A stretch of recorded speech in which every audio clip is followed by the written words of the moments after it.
अस्सलाम वालेकुम प्यारे दोस्तों आज हम आपको एक जिन्नात और एक लड़की के बारे में बताने वाले हैं। जिन्नात ने लड़की के साथ जो किया उसे देखकर आपकी आंखें फटी की फटी रह जाएंगी और आप सोचने पर मजबूर हो जाएंगे कि कोई जिन्नात एक लड़की के साथ ऐसा कैसे कर सकता है। दोस्तों वीडियो में आगे बढ़ने से पहले आपसे गुजारिश है कि वीडियो को बिना स्किप किए लास्ट तक जरूर देखिए। दोस्तों एक आदमी सूखे पत्ते की तरह इधर उधर भटक रहा था। उसका नाम शरीफ अहमद था और अपने नाम की तरह ही वह शरीफ इंसान था। चलते चलते शरीफ अहमद थक गया था। वह कई दिनों का भूखा था। उसकी आंखों के सामने अंधेरा छा रहा था और कल से उसके हल्क में पानी का एक कतरा भी ना गया था। अचानक उसकी आंखों के सामने अंधेरा छा गया और वो लड़खड़ाता हुआ जमीन पर गिर गया और जमीन पर गिरते हुए उसे हैरानी हुई क्योंकि एक कमीने को गिरने के लिए बहुत सारी जगह मिल जाती है, लेकिन शरीफ और ईमानदार आदमी को गिरने के लिए एक पाक साफ जमीन भी नहीं मिलती। दोस्तों वह जहाँ गिरा था वहाँ एक दरवाजा था। शरीफ अहमद दरवाजा पकड़कर खड़ा हो गया। उसने सर उठाकर दरवाजे की तरफ देखा तो वह एक मस्जिद का दरवाजा था, लेकिन उस दरवाजे पर एक बड़ा सा ताला लगा हुआ था। शरीफ अहमद की हालत बहुत बुरी थी। भूख की वजह से उसका बुरा हाल था और ऐसे वक्त में आदमी सिर्फ और सिर्फ रोटी के बारे में ही सोचता है। लेकिन वह सच्चा और शरीफ ईमानदार इंसान था, पक्का मुसलमान था। उसने मस्जिद के बंद दरवाजे को हैरत से देखा और सोचने लगा कि दरवाजा बंद क्यों है। जोहर की नमाज का वक्त हो रहा है मगर नमाजी कहाँ है। इतने में किसी ने शरीफ अहमद के कंधे पर हाथ रखा और पूछा, कौन हो भाई, कहाँ से आए हो? तो शरीफ अहमद ने जवाब दिया, जी मैं तो अल्लाह का एक अजीज सा बंदा हूँ। उस आदमी ने कहा कि हुलिये से तो तुम मौलवी मालूम पड़ते हो। शरीफ अहमद ने जवाब दिया, नमाज पढ़ना तो एक सादक की बात है, मेरा नाम शरीफ अहमद है। तो उस आदमी ने कहा कि मेरा नाम खुदा बख्श है और यहाँ इस मस्जिद के पास वाले मकान में रहता हूँ और इस गांव के पंचायत का सरपंच भी हूँ। तो शरीफ अहमद ने पूछा कि भाई खुदा बख्श, ये मस्जिद बंद क्यों है, यहाँ नमाज क्यों नहीं हो रही? जोहर का वक्त हुआ जा रहा है। उसने कहा, क्या पूछते हो मौलवी साहब, एक हफ्ते से मस्जिद बंद है और यहाँ जो मौलवी पहले नमाज पढ़ा करता था उसकी एक हरकत की वजह से उसे यहाँ से निकाल दिया गया। उस आदमी ने पूछा कि क्या आप हमारी मस्जिद में नमाज पढ़ दिया करोगे? तो शरीफ अहमद बोला, हाँ जरूर, क्यों नहीं, आप मुझे बस एक गिलास पानी पिला दीजिए। जोहर का वक्त हुआ जा रहा है, मैं आवाज देकर नमाज का ऐलान करता हूँ। तो वो आदमी जिसका नाम खुदा बख्श था उसने कहा कि आपके चेहरे से तो लग रहा है कि आपने कई दिनों से कुछ खाया नहीं है, पहले आप रोटी खा लीजिए, उसके बाद अजान दीजिएगा। शरीफ अहमद ने कहा, नमाज पढ़ने और पढ़ाने के लिए रोटी की नहीं, ईमान की ज़रूरत होती है, नमाज पढ़ने के बाद ही रोटी खा लूँगा। खुदा बख्श ने अपनी जेब से चाबी निकाली और मस्जिद का दरवाज़ा खोल दिया। दरवाज़ा खोलते ही शरीफ अहमद मस्जिद में दाखिल हो गया। इतनी देर में खुदा बख्श एक गिलास ठंडा पानी लेकर आया। शरीफ अहमद ने फर्श पर बैठकर पानी पिया और उसके बाद वज़ू किया और जैसे ही अजान की आवाज़ गाँव वालों ने सुनी तो गाँव के कई मर्द नमाज पढ़ने के लिए मस्जिद की जानिब चल दिए। शरीफ की आवाज़ में एक सोज था। उसके अजान गाँव के हर शख्स के दिल में उतरती जा रही थी। अजान पूरी होने के बाद कई नमाजी मस्जिद के सहन में जमा हो चुके थे। सब लोग नए मौलवी के आमद से खुशी का इजहार कर रहे थे। गांव के लोगों ने यह बात खास तौर पर महसूस की कि नया मौलवी जवान है लेकिन बहुत कमज़ोर है और जवान होने के बावजूद एक नई मौलवी की आंखों में शर्म है। नमाज पढ़ने के बाद खुदा बख्श अपने घर से खाना लेकर आया और शरीफ अहमद के सामने रखा। शरीफ अहमद ने सबसे खाना खाने के लिए पूछा लेकिन सबने कहा कि हम अपने घर से खाना खा कर आए हैं। यह सुनकर शरीफ अहमद ने बिस्मिल्लाह पढ़कर खाना शुरू कर दिया। कई दिन बाद उसे खाना मिला था तो लिहाजा हर निवाला उसके हलक में फंस रहा था। खुदा बख्श बोला कि मौलवी साहब, मस्जिद के साथ एक कमरा बना हुआ है, आप वहाँ रह सकते हैं। शरीफ अहमद ने कहा कि मैं मस्जिद में नमाज पढ़ने के अलावा बच्चों को कुरान भी पढ़ाऊंगा और उनको दुनियावी तालीम भी दूंगा। खुदा बख्श ने जवाब दिया, माशा अल्लाह, अल्लाह आपको इत्तजा दे। خدا بخش کے جانے کے بعد شریف احمد کمرے میں گیا اور جیسے ہی کھڑکی کھولی تو فوراً اسے بند کر دیا، کیونکہ کھڑکی سے خدا بخش کے گھر کا صحن صاف نظر آ رہا تھا۔ وہاں ایک جوان لڑکی صحن میں جھاڑو دے رہی تھی۔ اب جیسے ہی شریف احمد نے کھڑکی کھولی تو اس کی نظریں بھی اس لڑکی سے جا ٹکرا گئی اور لہٰذا گھبرا کر شریف احمد نے کھڑکی بند کر دی۔ کھڑکی بند کر کے بستر پر آ کر بیٹھ گیا اور نیند سے اس کی آنکھیں بند ہو رہی تھی۔ جیسے ہی اس نے اپنی آنکھیں بند کی تو وہ اچانک سے اٹھ گیا، کیونکہ اس کی آنکھوں کے سامنے وہی لڑکی آ گئی۔ وہ من ہی من بولا، اف، حد، توبہ توبہ۔ شریف احمد نے اپنے گال پیٹ لیے۔ کچھ مہینوں میں ہی شریف احمد کی سارے گاؤں میں عزت ہونے لگی۔ لوگ کہتے ہیں کہ مولوی جوان تو ہے مگر نیت میں کھوٹ نہیں ہے، پرائی بہو بیٹیوں کو ذرا بھی آنکھ اٹھا کر نہیں دیکھتا۔ اور اس دن کے بعد شریف احمد نے اپنے کمرے کی کھڑکی دوبارہ کبھی نہیں کھولی۔ وہ ساری رات گرمی میں گزار دیتا مگر کھڑکی نہ کھولتا۔ ہر نماز کے بعد شریف احمد اللہ سے گڑ گڑا کر دعا مانگتا کہ اللہ، میری نیت میں کھوٹ نہیں ہے، لیکن یہ مجہور جوانی میرا پیچھا نہیں چھوڑتی ہے، یہ مجھے بار بار بہکاتی ہے۔ جب تک میں کسی شریف جادی سے نکاح نہیں کر لیتا تو میری حفاظت فرما، مجھے ہر قسم کے گناہ سے بچا۔ روتے روتے شریف احمد کی داڑھی آنسوؤں سے تر ہو جاتی ہے۔ ایک دن عصر کی نماز کے بعد خدا بخش گھبرایا ہوا مسجد میں آیا۔ شریف احمد مسجد میں بیٹھا قرآن پاک کی تلاوت کر رہا تھا۔ وہ کہنے لگا، بیٹا ذرا میرے بیٹے آشو کو آ کر دیکھو، وہ عجیب حرکتیں کر رہا ہے، کبھی وہ اپنا سر دیواروں میں پیٹنے لگتا ہے تو کبھی اس کے منہ سے عجیب و غریب آوازیں نکلتی ہیں، جلدی چلو بیٹا میرے بیٹے کو دیکھ لو، اس کی ماں بہت پریشان ہے۔ شریف احمد خدا بخش کے ساتھ اس کے گھر کی طرف دوڑ پڑا۔ جب کمرے میں داخل ہوا تو اس نے دیکھا کہ 14 سال کا ایک لڑکا چارپائی پر لیٹا ہوا ہے، اس کے سرہانے اس کی ماں بیٹھی ہوئی ہے اور پاس ہی میں وہ لڑکی کھڑی ہے جسے شریف احمد نے پہلے دن کھڑکی سے دیکھا تھا۔ شریف کی نظر پڑی تو اس نے فوراً اپنی آنکھیں نیچے کر لی اور اس نے کہا کہ مجھے ایک گلاس پانی لا کر دو۔ شریف احمد کو پانی کا گلاس دے دیا گیا۔ اب آپ لوگ دیوار کے ساتھ کھڑے ہو جائیے اور کوئی بھی میرے کام میں دخل نہیں دے گا۔ اس کے بعد شریف احمد نے آشو کے ہاتھ اور پیر کھول دیے اور پھر قرآنی آیت کی تلاوت شروع کی۔ شریف احمد نے بلند آواز میں قرآن مجید کی تلاوت شروع کری۔ شریف احمد علاج کر ہی رہا تھا کہ آشو کے منہ سے ایک انجانی سی کڑک آواز نکلی، کون ہے تو؟ کیوں مجھے تنگ کر رہا ہے؟ شریف نے کہا، تو کون ہے؟ اس معصوم بچے کو تنگ کیوں کر رہا ہے؟ جن زور سے دہاڑا اور بولا، اس بچے نے اور اس کے دوستوں نے مجھے بہت پریشان کیا ہے، مجھے زخمی کیا ہے۔ تو شریف بولا کہ اس بچے نے تمہیں تنگ کیسے کیا، تمہیں کیسے زخمی کیا تھا؟ تو وہ جن بولا، کل جب میں اس گاؤں سے گزر رہا تھا اس وقت میں ایک جانور کے روپ میں تھا، تو اس نے اور اس کے شرارتی دوستوں نے مجھ پر پتھر برسائے۔ شریف احمد بولا کہ ہاں یقیناً انہوں نے غلطی تو کی ہے، لیکن ان کی غلطی کی میں تم سے معافی مانگتا ہوں اور یقین دلاتا ہوں کہ آئندہ یہ کبھی کسی بے زبان کو تنگ نہیں کریں گے۔ آشو کو سزا مل چکی ہے، مہربانی کر کے اب تم اسے چھوڑ دو، تمہیں قسم ہے۔ اس نے کہا، مجھے قسم مت دو، میں اسے اور بھی زیادہ سزا دوں گا۔ شریف احمد بلند آواز کے ساتھ قرآن مجید کی تلاوت کرنے لگا اور بچا ہوا پانی اس کے اوپر ڈال دیا۔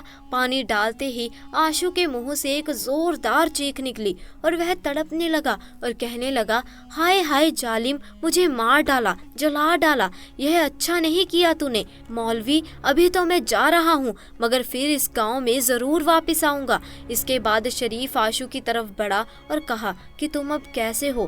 تو اس نے کہا، میں ٹھیک ہوں۔ خدا بخش نے کہا کہ مولوی بیٹا، تمہارا بڑا احسان ہے ہم پر۔ تو شریف احمد نے کہا، میں نے کوئی احسان نہیں کیا ہے، یہ تو اللہ پاک کی کلام کا اثر ہے، حالانکہ پاک کلام میں بہت برکت ہے۔ یہ کہہ کر شریف احمد نے اپنا بیگ اٹھایا और एक कलम और एक दवात निकाली। दवात खोलते ही पूरे कमरे में ज़ाफ़रान की खुशबू फैल गई। शरीफ अहमद ने कमल को ज़ाफ़रान में डुबो दिया और ताबीज़ लिखने लगा। ताबीज़ लिखने के बाद शरीफ अहमद ने ये ताबीज़ खुदा बख्श के दाएं हाथ में दिया और कहा कि इस ताबीज़ को चमड़े में लपेटकर आशू के सीधे बाजू पर बांध देना और रोज़ाना असर की नमाज के बाद आशू के सिराने सूरह फलक और सूरा नाम की तिलावत करते रहना। मुझे यकीन है कि जिन दोबारा इस घर का रुख नहीं करेगा। इस वाक़े के तीसरे दिन असर की नमाज के बाद शरीफ मस्जिद में बैठा हुआ था तो आशू भागता हुआ आया और सलाम करके कहने लगा कि आपको अब्बा जान ने बुलाया है। तो शरीफ अहमद ने अपना बैग उठाया और तेज तेज कदमों से आशू के घर की तरफ चलने लगा। घर आकर खुदा बख्श की बीवी से पूछा क्या हुआ, तो उसने कहा कि मौलवी बेटा, न जाने क्यों उन जिनों ने मेरा घर देख लिया है। पहले आशू पर जिन आया था और अब शरीफा पर आया है। तो वो मौलवी शरीफ अहमद ने कहा कि आपको कैसे मालूम कि आपकी बेटी सलीमा पर कोई जिन आया है। तो उसकी माँ ने अपनी बेटी के बारे में बता दिया कि वह अजीब अजीब हरकतें कर रही है। उसके बाद शरीफ उस लड़की के साथ उसके कमरे में गया और वह वजीफा करने लगा। नमाज के बाद शरीफ अहमद ने कलम और दवात निकाला और ताबीज़ लिखने लगा। फिर ताबीज़ खुदा बख्श को दिया और कहा कि ये ताबीज़ चमड़े में सीकर सलीमा के सीधे बाजू में बांध देना। ये कहकर शरीफ अहमद ने अपना बैग उठाया और घर से सलाम करता हुआ बाहर आ गया। अगले दिन शरीफ अहमद मस्जिद में बैठा हुआ था कि उसे दोबारा आशू बुलाने आ गया। उसकी बहन की तबीयत फिर खराब हो गई थी। शरीफ अहमद दोबारा घर गया तो घर जाते ही उसने कुछ नए लोगों को देखा था। वहाँ एक बड़ी उम्र की औरत चारपाई पर बैठी हुई थी, जबकि चारपाई के सिरहाने पर एक लड़का खड़ा हुआ था। लड़के का कद तकरीबन 5 फुट का था। सलीमा की माँ ने कहा, आओ मौलवी बेटा, घबराओ नहीं, असल में ये सलीमा की सास है और यह इसका मंगेतर है। शरीफ अहमद ने कहा कि अल्लाह ताला के पाक करम की बरकत से वह जनजाति भी यकीनन सलीमा का पीछा छोड़ देगी। कल मैंने जो ताबीज़ दिया था वह सलीमा की बाजू पर बांधा था या नहीं? तो उसकी माँ ने कहा कि मौलवी बेटा, मैंने तो रात को ही उसके दाएं हाथ पर ताबीज़ बांध दिया था, लेकिन सुबह देखा तो वह ताबीज़ उसके बाजू पर नहीं था। सलीमा से भी पूछा मगर उसे भी मालूम नहीं था कि रात के वक्त यह ताबीज़ कहाँ गया। इसके बाद शरीफ सबके साथ कमरे में चला गया और इलाज शुरू कर दिया और कुरान पाक की तिलावत और वजीफा पढ़ता रहा और उसे कहने लगा कि तू जिन जाति है, औरत है, इसीलिए मैं शराफत से कह रहा हूँ कि इसे छोड़ दे, इसकी शादी होने वाली है। अगर तूने इसे नहीं छोड़ा तो यह सुनकर वह बोली कि शादी, वह भी इस लड़की की, भूल जाओ, क्योंकि वह शख्स जो कि इस लड़की से शादी करेगा वह शादी की पहली रात ही दर्दनाक मौत से मारा जाएगा और यह मेरा वादा है और यह पत्थर की लकीर है। दोस्तों, आपको बता दें कि यहाँ ये लड़की पर कोई जिन या जिन्नादी नहीं है, ये लड़की ड्रामा कर रही है। आप इस वीडियो को देखते रहें, आपको पता चल जाएगा। उसकी बात सुनकर उसकी होने वाली सास और मंगेतर का रंग सफ़ेद पड़ गया। इतने में सलीमा अचानक अपनी जगह से चलती हुई दीवार की जानीब बढ़ी और डंडा लेकर उसके होने वाले शौहर उसकी माँ को मारने लगी और कहने लगी, तू मुझसे शादी करेगा? इतने में सलीमा के माँ बाप सलीमा से डंडा छीनकर उसको काबू में करने लगे और उसको कमरे में बंद कर दिया। इसके बाद सलीमा की होने वाली सास कहने लगी, माफ़ करना भाई साहब, आज मैं यह मंगनी तोड़ती हूँ, मुझे नहीं करवानी अपने बेटे की शादी तुम्हारी इस बेटी से। यह कहकर वह दोनों माँ बेटा अपने घर चले गए। सलीमा के माँ बाप परेशान हो गए। शरीफ अहमद ने थोड़ी देर इंतज़ार किया, फिर अपना बैग संभाला और सलाम करता हुआ घर से बाहर निकल गया। शरीफ अहमद परेशान रहा। उसकी समझ में नहीं आ रहा था कि यह जिनजादी कितनी ताकतवर है जो उसकी वज़र के बाद भी सलीमा पर कब्जा जमाए बैठी है। शरीफ अहमद के ज़ाइली वजीफे का भी उस जन्नादी पर कोई असर नहीं हुआ। दोस्तों, यहाँ पर हम आपको बता दें कि सलीमा पर किसी जिनजादी का असर नहीं था, वह तो बस ड्रामा कर रही थी।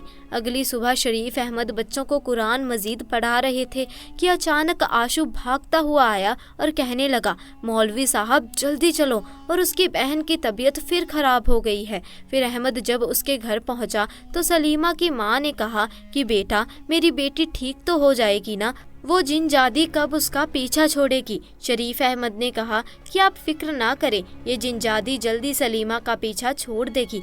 अल्लाह तेरी जुबान मुबारक करे। बेटा, मेरी बेटी तो पूरे गांव में बदनाम हो गई है और ऊपर से उसकी फूफी ने भी रिश्ता तोड़ दिया है। अब तू ही बता, कौन करेगा मेरी बेटी से शादी? तो शरीफ अहमद बोला, अम्मा फिक्र ना करे, अल्लाह बेहतर जानता है, और यह रिश्ता ख़त्म हो गया तो क्या, अल्लाह इससे बेहतर रिश्ता भेजेगा।